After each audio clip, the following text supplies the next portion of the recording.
Payku sare ngal payngal labangal nantungal inde payngal ngal nanda e de a payle no andirɗon non si cula naati ñemete yaltay hande kadi en yitidi ka 20h on feƴƴiri ɗo 2 minutes fi andintingol on ko fewndi e ko faandi ka leydi men Laguiné.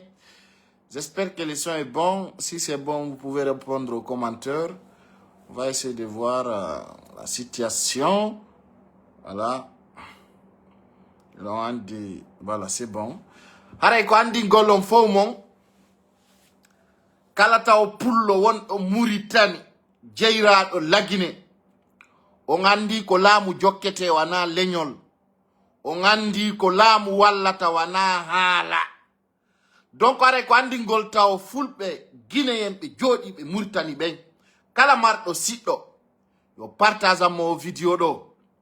On andi woɓɓe yayno ton depuis 1979 woɓɓe yayno ton depuis 1980 woɓɓe no ton depuis 1995 woɓɓe no ton depuis l'an 2000 haray non ɓawto ka tawi général Mamadi Doumbouya wana neɗɗo fi leñol wana o ethnocentrisme kanko mo fonni jama Guinée on mo andini kadi ɓiɓɓe leydi ndin haray wana leƴƴi jooɗora mi haala ni on sange koye jikkoye mon kanaroy onon kala ñande yiya ɗon hiɗon waywa yimɓe huɗaɓe ko yiɗo oɗon yenna yimɓe kono noon ko ka réseau sociaux ɗo luttoton ko ɗo luttoton e yennugol ko ɗo luttoton e wowlugol ko faala ɗon hiɗon andi si en fotti ma en tindodiri hiɗon andi ko hombo woni hombo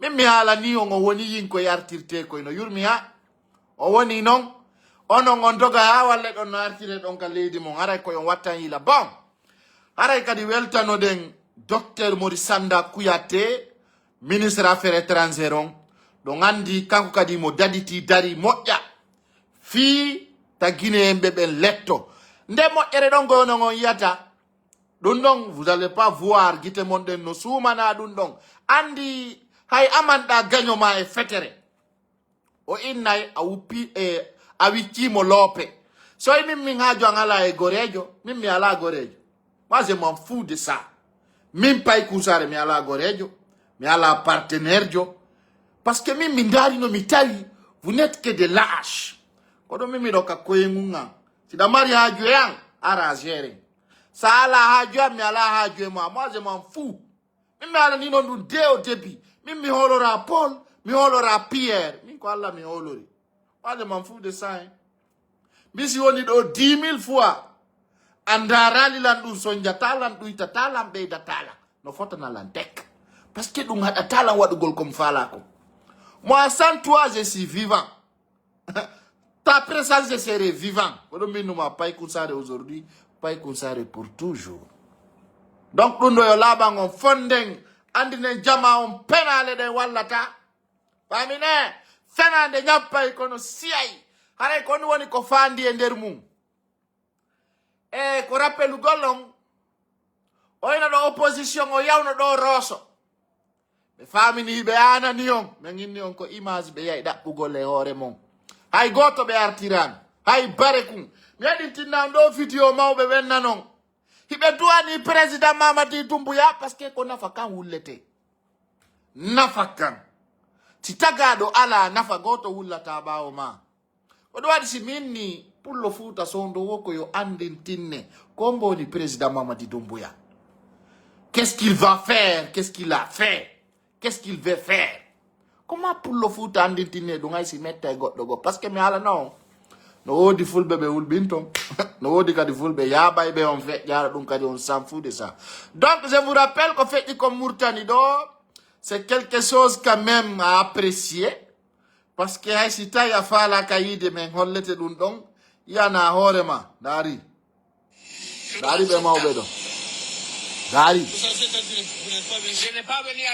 17 ans o mawɗo ɗo no Mauritanie ɗo 17 ans d'aventure mawɗo no Mauritanie ndaare regarde 67 ans 67 ans na de 17 ans 67 ans o mawɗo ɗo no Mauritanie o ronkuno artira o ronkuno iwra Mauritanie o hewta Conakry kombo way mo artirde président Mamadi Doumbouya iya do yinkoy koy bokkana leñol hay fus bokkana hore mum hay fus no inna do président on moƴƴa président on koni eni mene mo fijiri men fi Doumbouya mais ñamete va te faire de brochettes on te mange direct mene na mono mana plein 14 on va te manger waɗete bouillon men yarama mene mo fijiri men fi Doumbouya woni lagineba woni or lagineba min miɗo huti taw koy yin koy fem poto koy ɗo inna menen kari no woni contre men min sa woni contre je reste contre toi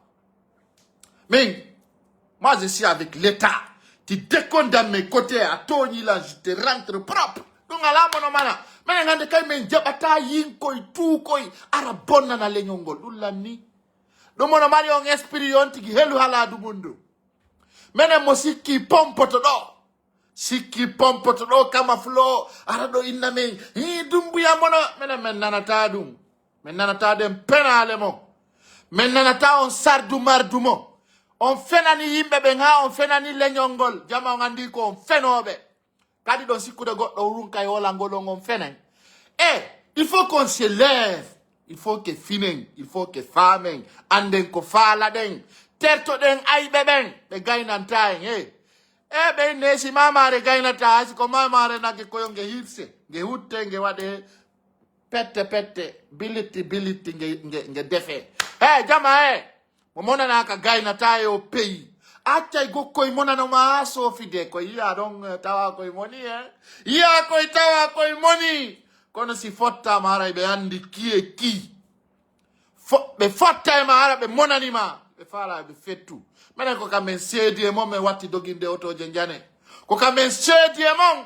min andi lagine ko pays ko kam min seedi e mon min andi jamo bonna hula kala jokkuɗo ɓe on tigi juuliray ko hulɓini tere ben kullunku a naɓata jang ndaari hande commerçant pullo Fuuta ɓuttini dok hande sa ndaari wano Abdoul Sono koyen no ɓuttini dok sa jokkodiri e koye opposant oy huɗa koye a wawa neɗɗo feetuɗo ɓe bonna jawle ma ɓe bonna ɓengure ma ɓe saka piiji ma ara suusata jindude leydi ndin ɓe wattama gaño yiya tambitaki leñol ngol kala heɓaɗo yo tambito hoore mum leyɗo porto goɗɗo no tambiti leñol ɗaya leyɗe porto ɓeynama ko côté droit tambiti côté gauche yimɓe hakkaɓe awa menen kala addanɗo min lagine ɗo ethnocentrisme ma sa ari ɗo ɗa ɓoylo ɓaylanno ɗayna men Doumbouya moƴƴi a wolna men kombo moƴƴi a wowlanay men kombo moƴƴi ɗum lanni ka pays c'est terminé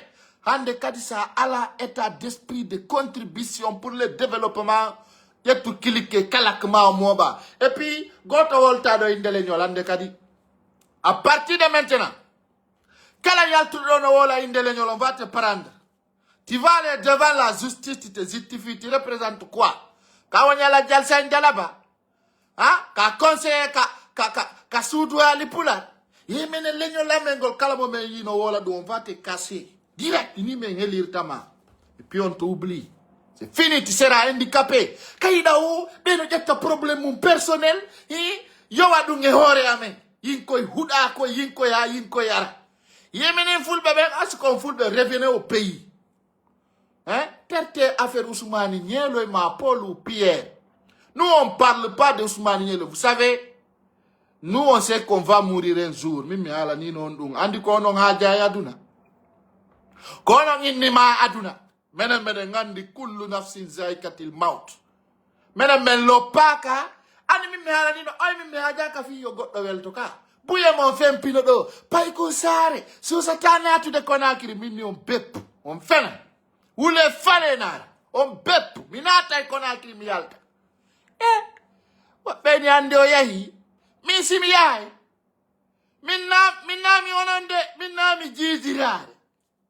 Misi minni mi yahay mi haja kaydu misi minni ma demain c'est demain yinko ya yiltito yinko fun kon wad et puis c'est-à-dire soƴore mabɓe ne fof kaka hunduko ɗo hatti ɓe susta yawde hay Conakry Conakry, on part pas là-bas. Et puis, quand on vient à ta pays, haray walle wolo ɓe gonga no yaltira pays yo ɓe yalta ɓe yawonto sa wola gonga woni ka pays ton wola gonga ko yiiɗa kon wola gonga ko yiiɗa kon. Mais enfin, des malhonnêtes réunis, des saboteurs, quand on vous prend, on va vous mater. Mais il y a certains blogueurs, mais il y a Sénégal, mais il y a Gambie, il y a Guinée-Bissau, il y a Sierra Leone, il y a Libéria. Quand on a des types dans la Guinée, t'appelles la Guinée, pénal les bébés dans dek. On fit derrière la passe. Alors quand il y a mon général Mamadi Doumbouya, avec l'honneur et respect, mais des têtes dini, mais des respectés. Quand on a attaqué, on a dit, il on a tabac au lamungu. Hey, Amérique, ça, on a le bas au lamungu, petit païma. Malgré tout, c'est des péreux. Si on a dit, lamungu n'a de bouina, mais lamungu n'a de gaï, mais comme akina, mais hayana. Et ara mi do marno fere. Minna ila, ko mintiki hay no bakina o yimbe hudabe. Bakina o handon kon Guinée. Yinkoy ko yida la Guinée yara yeso. Yinkoy dani ko yinkoy waw ko ane bang. Yinkoy koy nafata avenir produit. Yinkoy aduna. Yinkoy mik makkoy. Yinkoy ha yinkoy hebo yinkoy anikoy leydi mum. Hare ko watte mudum. Hanita men deƴƴata. Menen men deƴƴata. Puttata kadi. Mi ala non 2025 ko hitande yeddodiral. 2026 ko hitande huwodiral. Ikka en huwodiray. Ikka. En huwodiray hana fikisintira. Ka peyɗo laɓodiray fof. Kala andunoɗo ko nafigiyagal woni golle mum. Ka semde. Goto raɗota ko ma moɓa yaha. Sa andino. Nde inde wiyande hekkasi dekka ɗum hino ɓawma. Ka semde goɗɗo raɗota ko ma yana e hoore ma. Sa anduno arno ka semde ɓawo président Mamadi Doumbouya. A ala projet. A ala programme. A ala golle. Ka puyɗo susti arno ay ka puyɗo ɓi puyɗo. A falanaka lagine moƴƴere semde raɗota ko ma yana e hoore ma. Menen parti amen mouvement GMD o yiɗa yimɓe puyɓe. Yiɗa yimɓe torotoɓe menen men nodda yimɓe torotoɓe ka parti. Nde ko yimɓe gollayɓe. Yimɓe marɓe vision, yimɓe marɓe objectif, yimɓe marɓe projet. Ko ɗum tan nouvelle génération, nouvelle la Guinée, on va faire l'amour à notre pays. C'est un handicapé. Parce que handicapé na heldo e jungo, handicapé on a heldo e koingale, handicapé cerveau. Ye menen lando wallali men. Ankon walluda lando. Terte la noddugol s'il vous plaît. Oh. Ankon walluda. Il a fait des tapoter le live, s'il vous plaît. Quand on a attaqué de Diolo, l'ando wallali me. L'ando wallali me. Encore nous dans l'ando. Qu'est-ce que tu as apporté au président de la République? Tu vois certains individus mal intentionnés qui se disent on s'est sacrifié pour le président Mamadi Doumbouya. Eh, attié de pénale mon. Attié. I got notre dakado yar communiquer au nom du président. Hein? Ça doit cesser, la comédie. Il faut que ça cesse. Certains moments, il faut qu'on vous dévoile les secrets. Na yon do. Lando wala limengo tambitaki men. Onge luka onhu. Lando ko wawi. Ko inu golma, qu'est-ce que tu en as besoin? Hein? Qu'est-ce qu'on peut t'aider? Tu vois là, si tu es communicant, tu es communicant. On ne va pas la sacrifier ni le président Mamadi Doumbouya. Si gonga kan wallina maka table pay kun sare jetta rondo ala do pour le foot à sacrifier ni le président Mamadi Doumbouya. Tu as fait tes trucs parce que tu attends quelque chose, c'est ça la vérité. Mais ala tiens la note Google s'il vous plaît, arrêtez d'appeler mon numéro s'il vous plaît. Voilà. Donc hala ko yon andu goto hay e personne à la sacrifier ni le président Mamadi Doumbouya parce que na pour le foot on nangi oité lam. Ko Alpha Condé on nangi. Oui, Koro, tu vas pousser. Ko do wadi nyande fini weti o pour le foot no do ay ngol alhamdulillah rabbil alamin. Weltano Allah, weltano kadi président Mamadi Doumbouya, l'homme de la situation, l'homme qui a aidé, l'homme qui a soutenu. l'homme qui a un bon cœur. Maintenant, si je suis quoi. Maintenant, je suis quoi. Donc, on était inugol on sacrifie ni président Mamadi Doumbouya. Fion million kala woldo fenen. Le 5 septembre 2021, hay goto e me yada no nangugol Alpha Condé. Na min, na an, na goddo go. Ko dum président Mamadi Doumbouya kala yawi do mo foli kase. Kala natu de surfacima helumo. Faut même pas pagayer. Kala natu de programme pau. Ko do woni derto. Parce que si moment on hewti ko mala pengonga ka. Fala do président Mamadi Doumbouya ça a communiqué inde makko.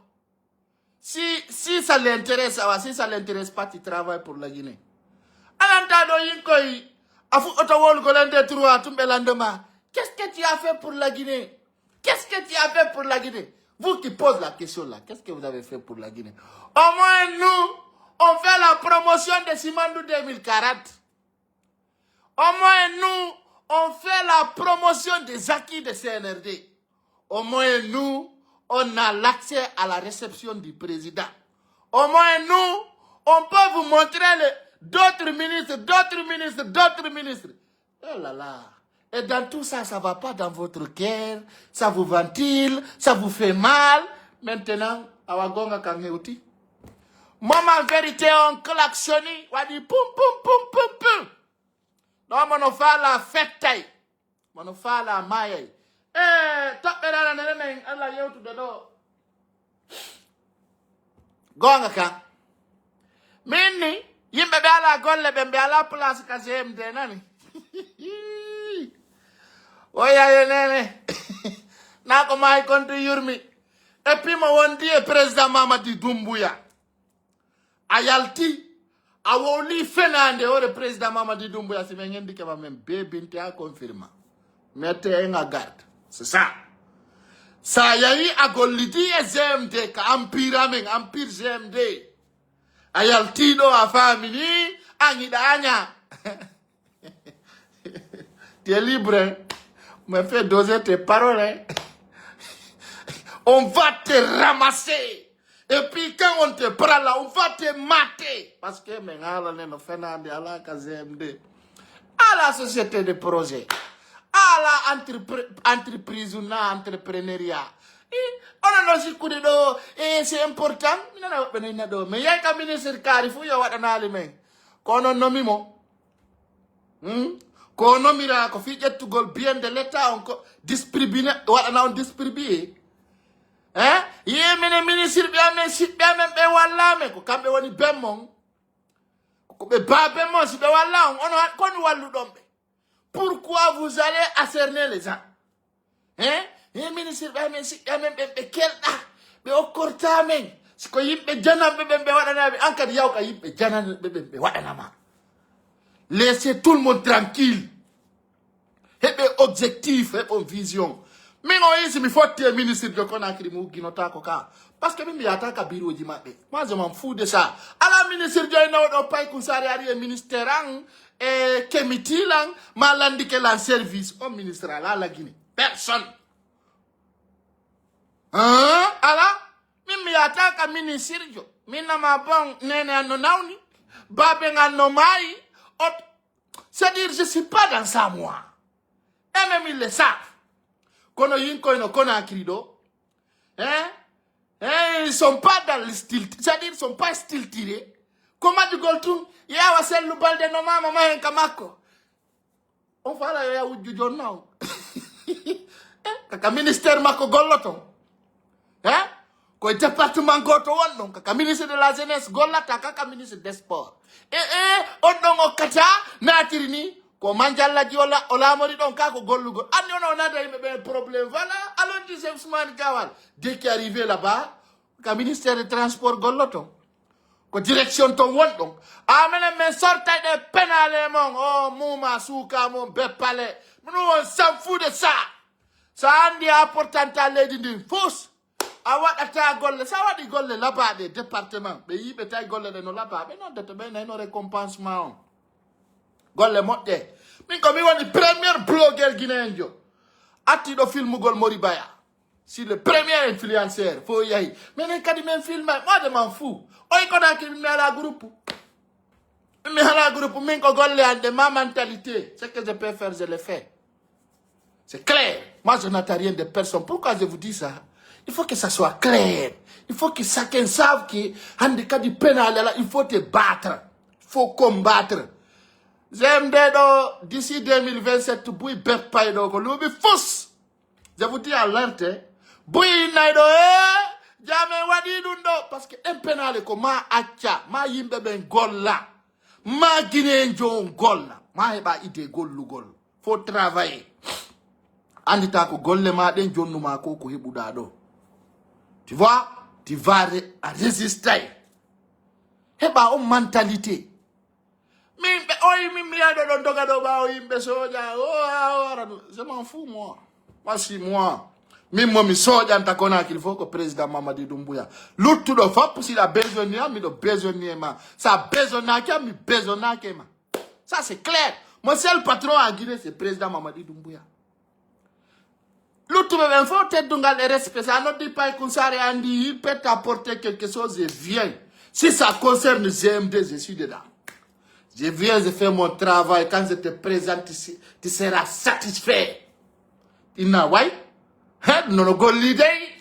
Il no filmi, il no yeuti. Yeuterende no depi. C'est clair.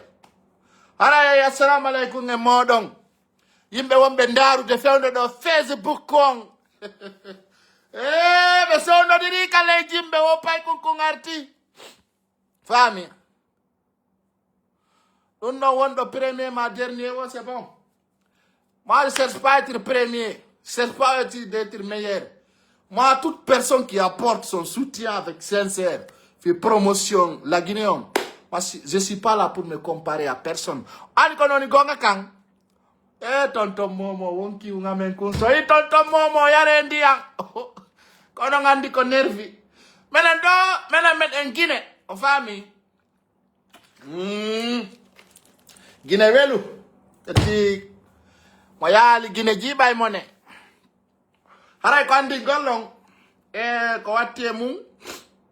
Be mawbe do lappi 60 murtani. Mi anda tombe konto hewtito la Guinée 60 ans d'aventure. Mi felan koy. Kilino avi fata. Il faut moja 60 ans. Kirda yurumu do ngandi min. Si hunde wadi. Haray ko ma wanti ki jetta elan. 60 ans d'aventure. Weltane président Mamadi Doumbouya s'il vous plaît parce que tagado mo so wadi ko moji numo merci. 60 ans d'aventure. Si be amen Amérique do mi anda si be lappal ton 40 ans d'aventure be ronko no be artira. Anka yara si be ma lappi tele France to 50 ans. 50 ans d'aventure yimbe hakkabe. Sanzino leñol. Ben si da Hollande be fi la Guinée be kirtama parce que enfin a découvert comment ça va mon boss. Si c'est pas mal la 45 ans aventure, 45 ans. Golle jol men no perdi benen. Yalla mo bindire. Sénégal do e no lappi do 70 ans aventure.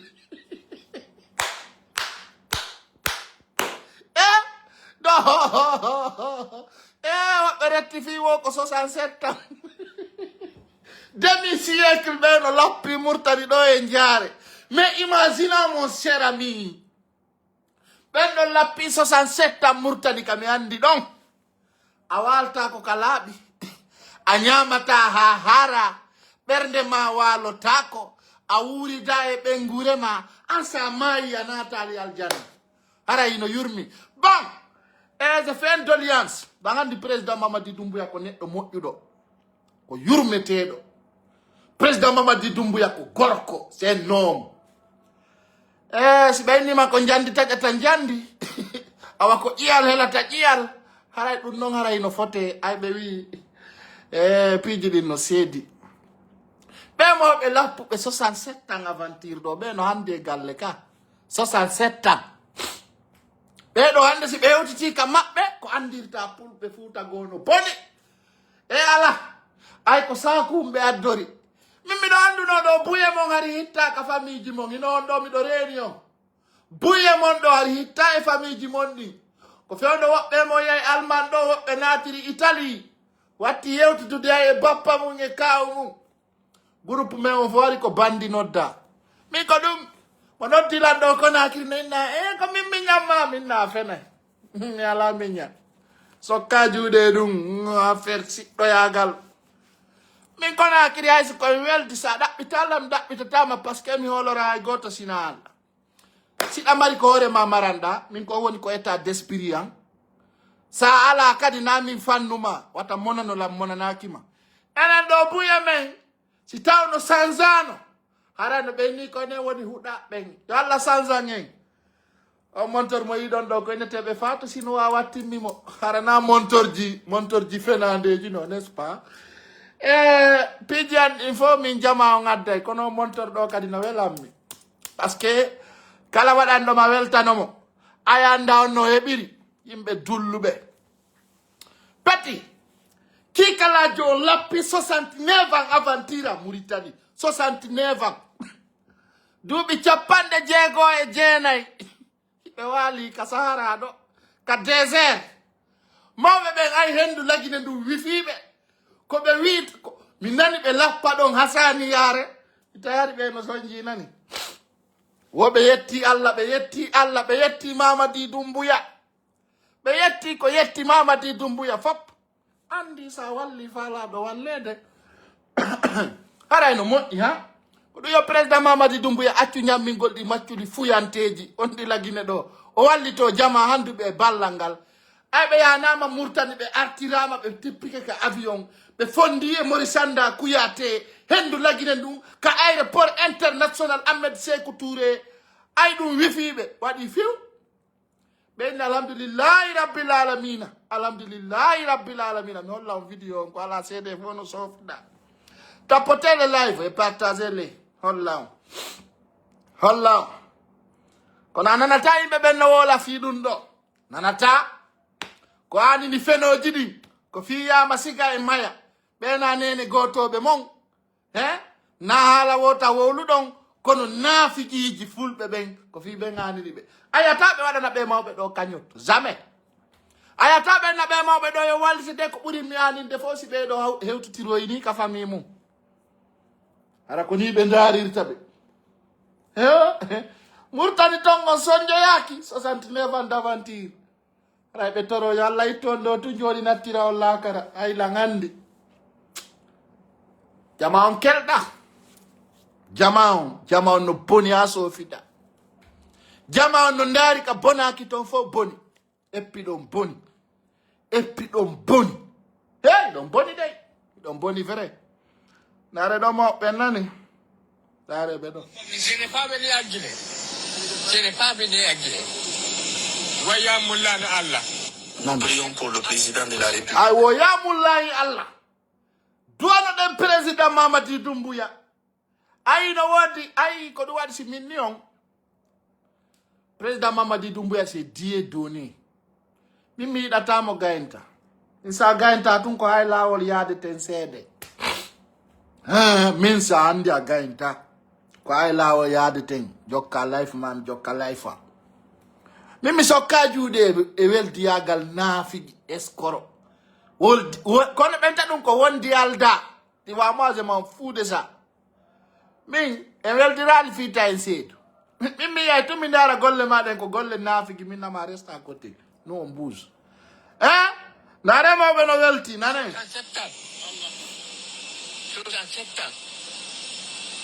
Je n'ai pas venu à Guinée. Eh Allah. Je n'ai pas venu à Guinée. Allah. Nous prions pour le président de la République. Eh Allah. Nous prions vraiment pour lui. Nous prions pour sa réussite. Nous prions pour la réussite de la Guinée. Nous prions pour tous les enfants de ce pays. Nous sommes très contents de ce que le président a fait pour nous. Nous le remercions. Nous remercions tout le gouvernement. Nous remercions tout son entourage. Nous prions vraiment que son règne se passe bien. En tout cas, il a donné les signes d'un bon dirigeant. Et nous sommes tous derrière lui. Nous prions pour lui. chose acceptable. Bon, ko ɗum ɗo holli onon ɗo fof ino ɗo image présidentiel dalen ɗi roso ka hay goto ɓe artirade hay goto ni président Mamadi Doumbouya signi 1000 personnes 1000 yimɓe wulure guinéen ɓe wonɓe Mauritanie oyo fof artu foppo yo artu e avion ha hewtita andi tagaɗo wana ko wowlata kon mais ko kuuɗe ma ɗen et jikuma ngu e anniyeji ma ɗin. Je te dis ça.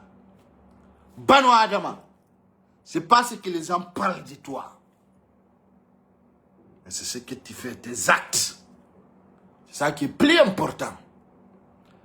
Mais la mono wiede, sa bambi juuta koyde, sa fala ya haka kamu koyde den dasoto. Pour le Fouta, doit ma sendirde samakala e sobe. Pour le Fouta, doit ma sendirde ley e dow. Jama gono yaltude wowlana en e de balde arayde ɗo ko honno kaporora e liɓira. Jonne on tun ɗo pi un toso kun heɗo ɗon.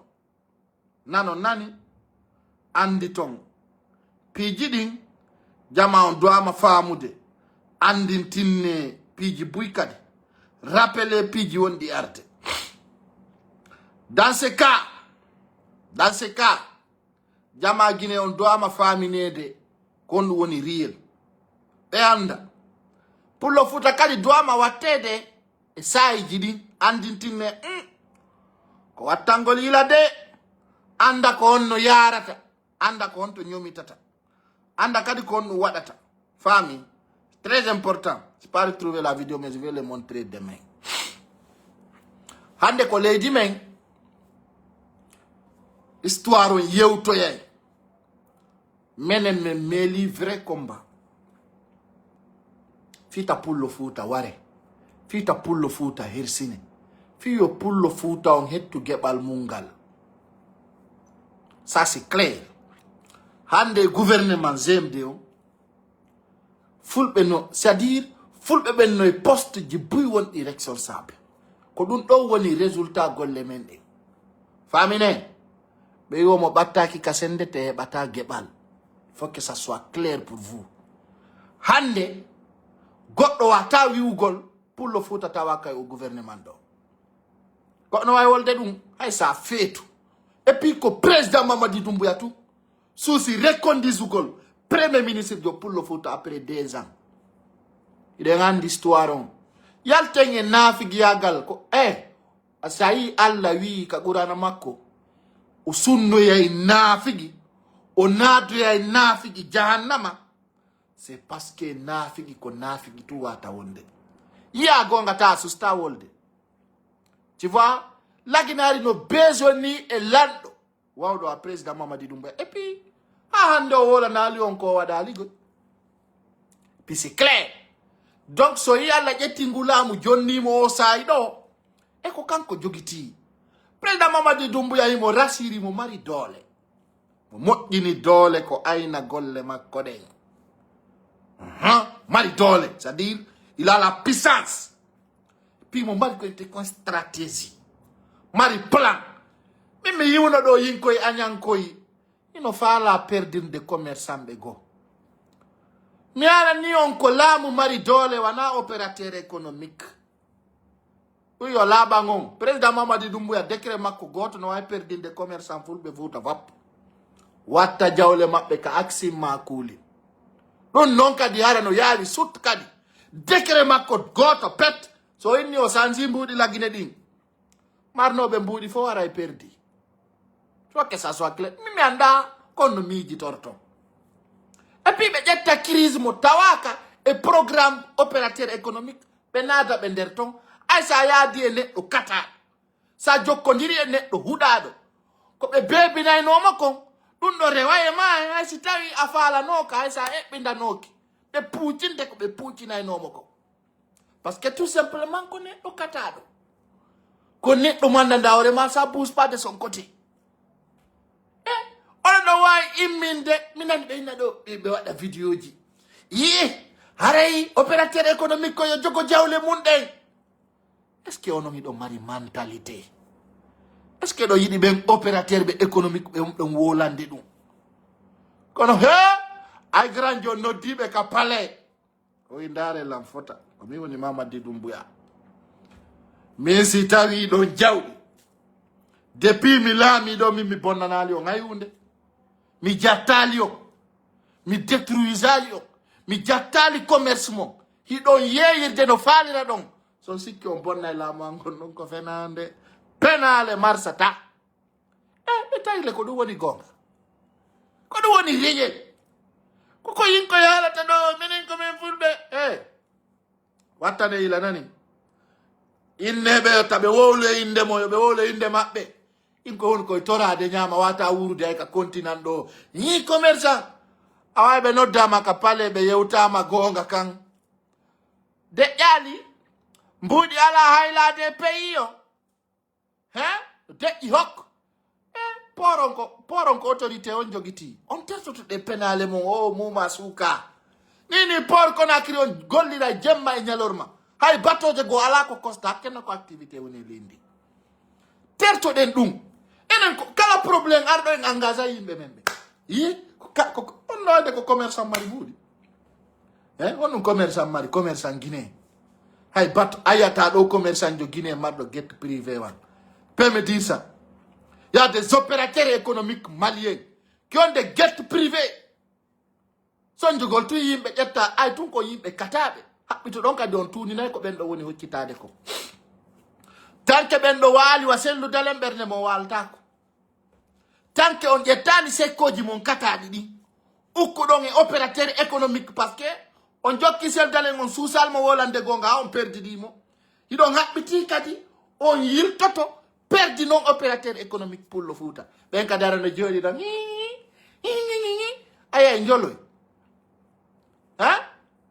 ça c'est quoi ça e faalaɓe hokkidirde ɗo e président on ko mais malgré le président est bien entouré il est bien c'est-à-dire himo andi stratégie leydi mo andi tooñe mo andi jaggu mo andi ko yete kum penale noddi ɓe yewti ɓe gonga ɓe faami ɓe nooti ɓe woni e ɗum e ko yewta kon terte argol ɗo fanƴin kino ɗon yiɗon wawi blokude goɗɗo lagine rien opérateur ɓe économique watta on associé hoore mon e politique vous êtes des commerçants kala arɗo ka magasin ji mon on yeeyay mo point barre taw jaɓa e goto communicat négatif e hoore mon taw jaɓa e goto waɗa o esclave médiocre e hoore mon arrêtez ça et puis je rappelle président Mamadi Doumbouya no mari du'a mawɓe Fouta ɓe ça c'est clair il faut que ça soit clair pour vous mawɓe Fouta ɓe wontidi e président Mamadi Doumbouya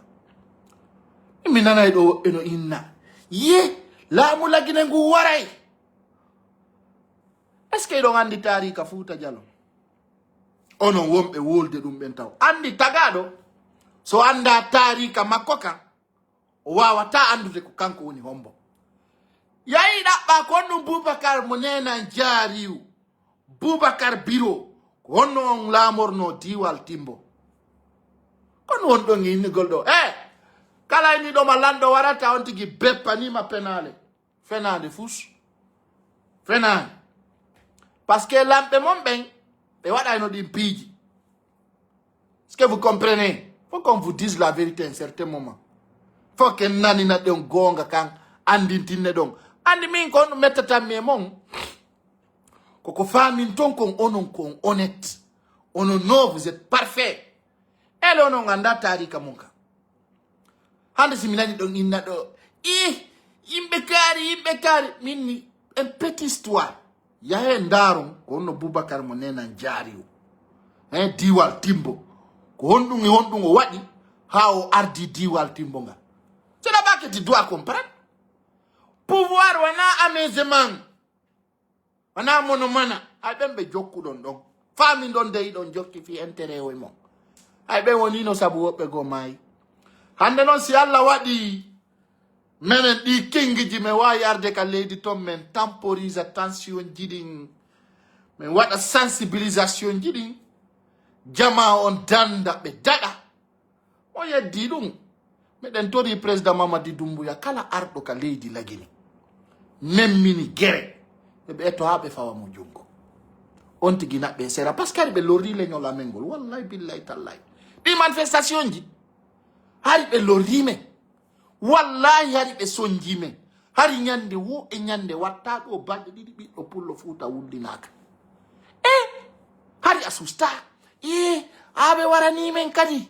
ɓe aranimen kadi ɓe nanganimen kadi ko ɗo ari ñippanimen ɗum ɓutti dok parce que war hoore accale ko wara ɓe gacca ɗaɓɓitede les criminels c'est l'opposition même ari goɗɗo susta walande on a walay tum ɓe innama yiti e vendu mais la vérité est là maintenant la vérité est là la vérité est là maintenant donc aray ko andi gollon président Mamadi Doumbouya warata hay ñukum naafi dammu naafi tagaɗo haaju makko ala e ɗum golle makko ɗen ko dandugol leydi ndin kala arɗo wi'i bonnay on tigi ko ma rewne ka sariya ɗum ko teddungal e mon ko ɗum waɗi e nder ɗi duuɓi nayi ɗo jama guine o gandi ko hongal duwa rewrede ko ɗum waɗi président Mamadi Doumbouya himo ɗo ha 2040 e o wawa en rewnugol e laawol o wawa tabintinde no laawi golliri o wawa tabintinde no sariya ñiiɓira o wawa tabintinde ko wiyete ko yo jaggu accu anden kadi goto ɓura hay goto lagine tanke a bonna donc ɗum woni projet président Mamadi Doumbouya himo ari heññugol mo kala ka laawol mum hara si a delfi ko ɓuri e sattude hara ɗa andi no woodi ko hulanɗa ma no woodi ko bonantama andi à partir de là a wattanayila ko jokkuɗa donc so yande buyi e inna e susata yawde lagine ko parce que yiɓe tanƴini no woodi ko ɓe bonni ta ma ɗum meeɗama wiyede mo bonna hula si tawi tun hiɗa andi fuya bonna e kadi fuya bonna a jiiɓita hay hunde ala kadi ko hulama ko mapuɗa haray ko andi gollon yewtunon e sayigo min si gattola ba en si jokkama haala ka wawi wa cinéma ande on to wona minen min yahi lagine e kadi min gota e ɗe balɗe ɗo min gandina on kadi toujours minen ton kadi ta goto mapano men koko miyata ɗo yimɓe ne inna meɗen ananma anane hoore mon onon o gartata ka pays onon o gartata lagine o yi lagine wo e vidéo on susata tippude ka leydi ton c'est-à-dire kono tun andi kon ɗum bonni ka pays hara on susata artude ton haray ɗum ɗon ko teddungal e mon ko wattangoyila moƴƴa moƴƴa e si ɗum feƴƴi haɗon andi président Mamadi Doumbouya hande o hewtuno e stade Petit Sori fi tambitagol sonnaɓe ɓen ɗon andi sonnaɓe ɓen ka leydi ɗo ko maɓe tambite promotion féminin mon kadi ko ma tambite hara no andi ɗon noy ɗon gayuri ndi Allah président Mamadi Doumbouya haala ɗuɗa kanko il y a pas parlement dedans c'est lui ça ne parle pas ko président Mamadi Doumbouya woni président jo laamiɗo lagine o ara ka jama on fo tumbi o waɗata yewtere o ƴetta konngol ngol o jonna responsable jon par ce que kanko o wi o haala wingi ko fi wowlayɓe ɓen siga men menen ko menen duwa wowlude kanko o wi golle ɗen wowlanayi harana enen yalti wowli ko faala gollude o wi kanko président Mamadi Doumbouya haaju makko ala e fodugol goɗɗo innugol mi waɗante ɗum ma mi waɗay ɗum kanko so ari a yiyay mo tun anda ko wiyete Mamadi Doumbouya harana goɗɗo wolanma ɓornande nden no woli hoore mum so on fondo a tawa ko kanko on ma yewtude n'est-ce pas c'est clair wala re holli comment sonnaɓen tambite e o premier mandat 7 ans ɗo o sonnaɓen duwa tambitede min mono faala monantolan ha fetta min mi yenna baben ma mi forçama ya ndaran min haysi ko goto ndarilan sama sufi haɗata mi feƴƴina message an o e mi faalaka wawde wa mum ay ko yinkoye hakkakoye ko yinkoye añakoye yinkoye aba jaali yinkoye ha yinkoye heɓo yinkoye kudda koye yinkoye koye ala avenir min tertelan min ko noon tun mi yi on innay on faalaka goɗɗo kala ko waɗi ɗon jokki Et ça va la kalam ni fa la kama. Il me ala ni non je m'en fous de votre amour. Il nous goldo. Si na yimbe be ngawurata ko be pale. Illa mi ya yimbe ni nako yimbe be wadu mako wonda ko hay be wada hore mabbe goddu. Ko sa wadi golle maden. Tawi hino weli jama on be jokka ma berko weli be kon. Mimi da bagi gol goddo min ko hore mi yidata. Mimi fan itaka ko goddo inata. Ya amour dedans, laissez tomber, sois toi-même. Ah, golle ma de wia ko karini puis c'est lui. Tu t'imposes sur ça. Tu sois cool. Taja go ménage ko yimbe wola no mimi ya tano lakini moi je m'en fous de ça. Miko ko mi woni kongo no woni le plus important. Na ko wala tala ngonde. Bah, rappelez-vous, c'est lui Mamadi Doumbouya, président de la République de Guinée. Il n'est pas pro vous, hein. Il est pro-guinéen. Il est là. Donc, je vous informe que l'homme qui est là, il n'a pas peur. Quand ko yimbe ben dogata. Kanko dogata. Kanko yo même minota ko kanko yo wolu tum. Ko ino na wanange bombe ben. Lady ndi minnu ma ya jama on no yaltira ay frontière ji wobbe no yalta ay aéroport ji. O ye tertebe be ya. Kambe andi ko non dogude. Wobbe yaltuno lagine famini ko fatu ndari hiwragol. O yi telebe be ya. Be fala be artu si be fala wata be artu. Kambe andi ko no mari maybe. Fami, kango mo lagine don kambe jotto gawi ya Doumbouya no nawni. Doumbouya sella. Doumbouya no wadiri ni. Okay. Msiki nawnu don no jindude kanyum ka. Himo ka peyton. Wala nela non non sellube momben ko honto woni. Sellube momben honto be woni. Ils font quoi? Qu'est-ce qu'il est en train de faire? Sellube momben kon be woni wadde ni. Fewndi den do. Qu'est-ce qu'ils font? Ils non mi boy be wadde dum do. Famille, bon. Je vous rappelle que président Mamadi Doumbouya bano adama wata mo déstabiliser de. Parce que ka pernde mako nder ton no laabi. Taga du fota jabu yawitede ta jabu goto yawoma. Kadi mo bonnima nde wotere ya ayni yonti yafo ma feja. Meta jabu goto yawito maka ngurdam ma. Hare piji buino wodi yewtetedi. I rappelete ngandintine jama on. Fami, mi mono fala, welto mono fala mono.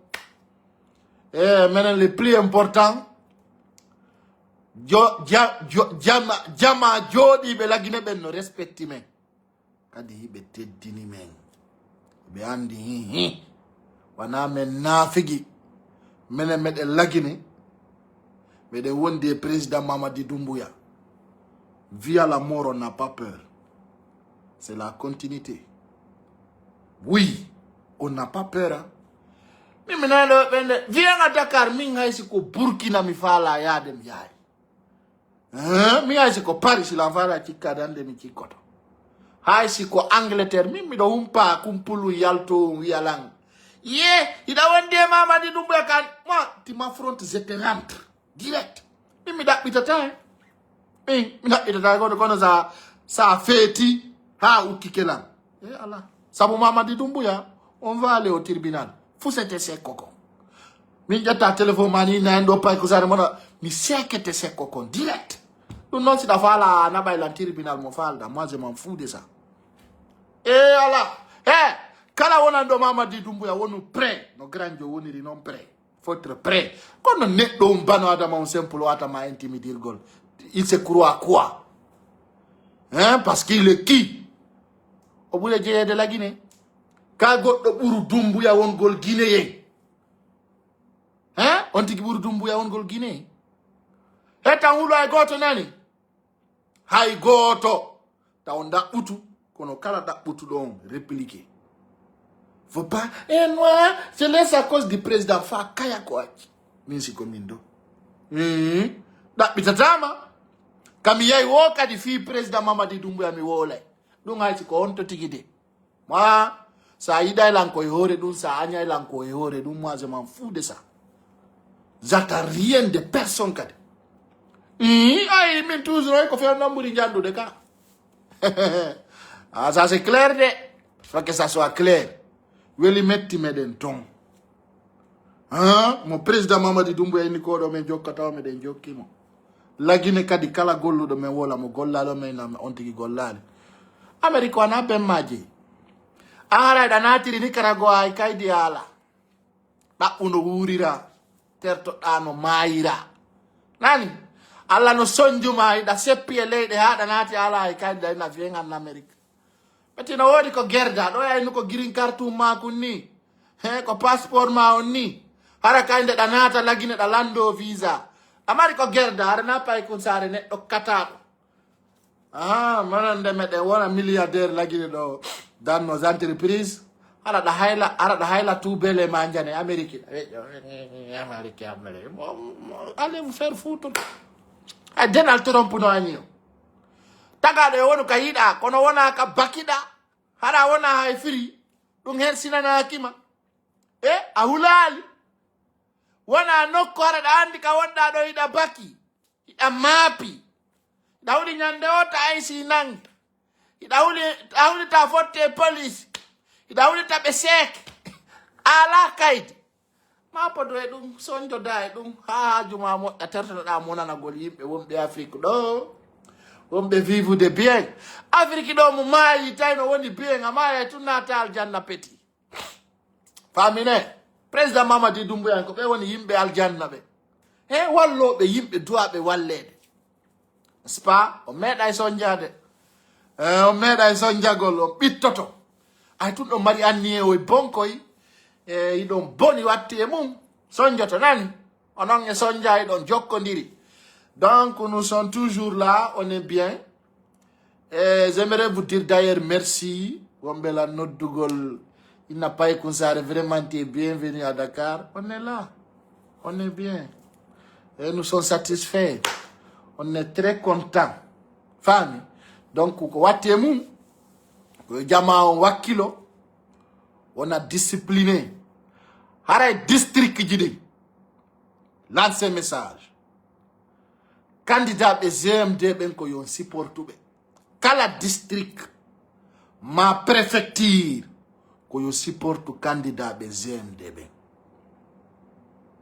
notre inscription notre vision notre combat ko GMD woni ko gagnato district jidi fop fi wonu gol maire fi wonu gol député fop ko enen parce que ko enen woni gollude ko enen woni wakila gollu onani wata on tewto ko yinkoy foyle mawo yinkoy birdi oy yinkoy anyankoy yinkoy ko yida hore mum imane men don menen ko men guinéen be wana men fulbe kayido wodo ko dum sonji o yinkoy aduna para ay kon fulbe tawe men ka peyiga nan wola non men dum menen ko lagine hani ni men si lawol wada mado wana manin ka to rewata wana fulbe tum wana foresi etum ko do wadi vous êtes très inconscient quoi anka wonda ton ko fi communauté wona wole de ka ko fi développement jode do min yo menen yon ittu men dum de associé men e di programme di mom fenaleji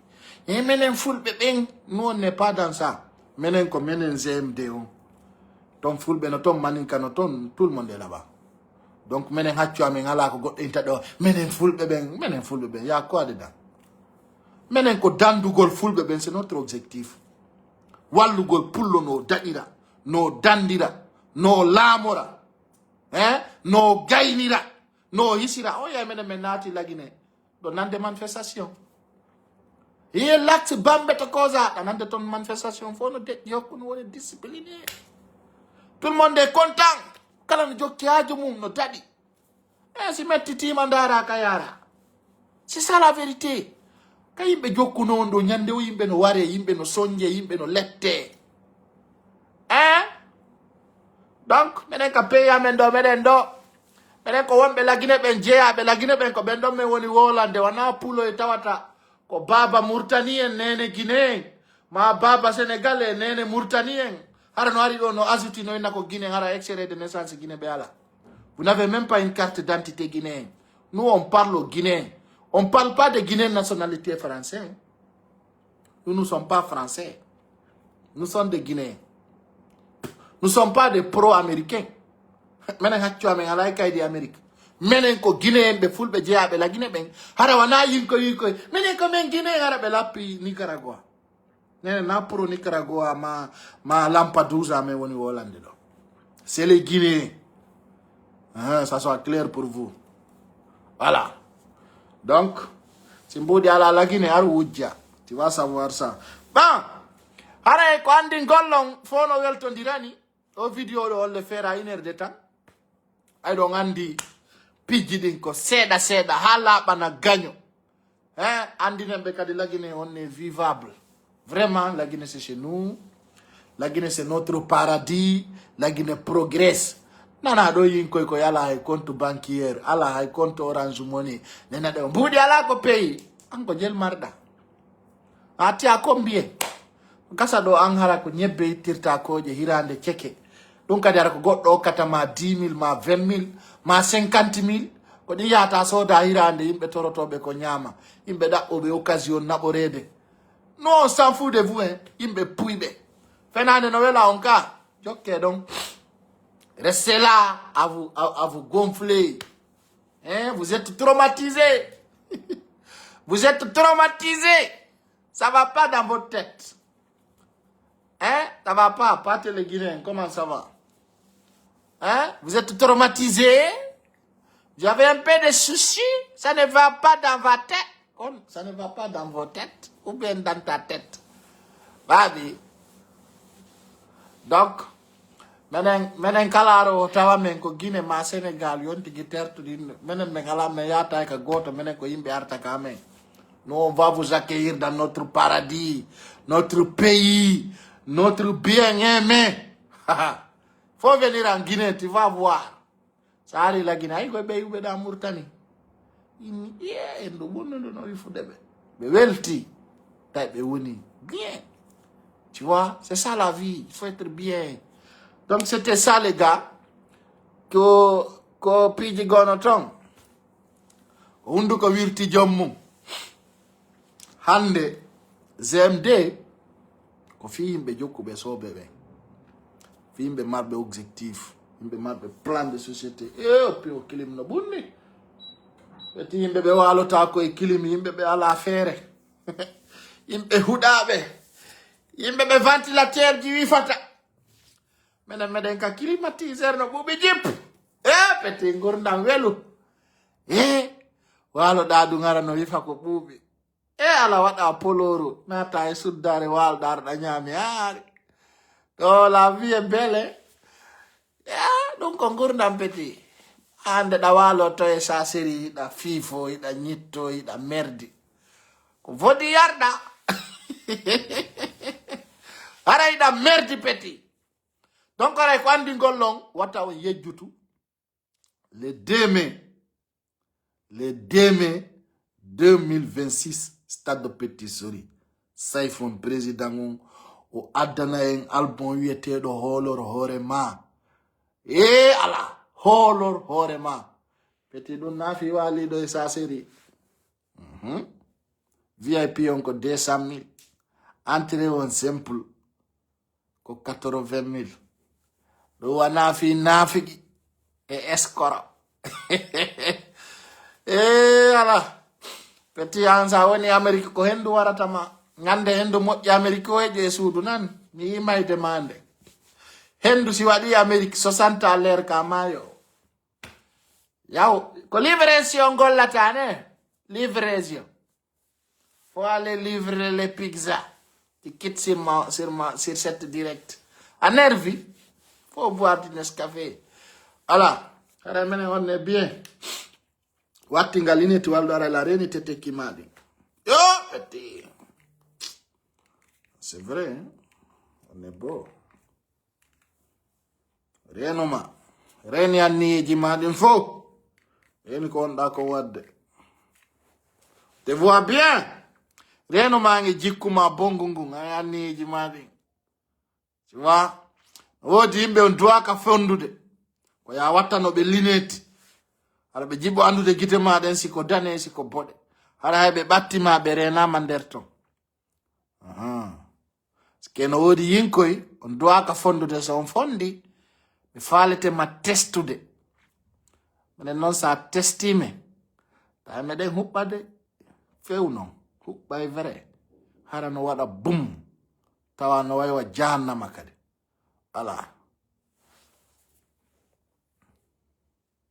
to fer futur yimbe aduna yinkoy huda ko yinkoy gerdo e aventure alla dande wonugol 69 an aventure alla dande dum yimbe mon no Amerique do be lappi ton buri 40 damari si da lappu do Amerique 40 kara meeda artude stay damari wadi ka commentaire ara lappi Amerique do 40 an 50 an 60 meeda artude il a gagné une vidéo. Je vous aime et je vous souhaite une excellente soirée. Vive Général Mamadi Doumbouya.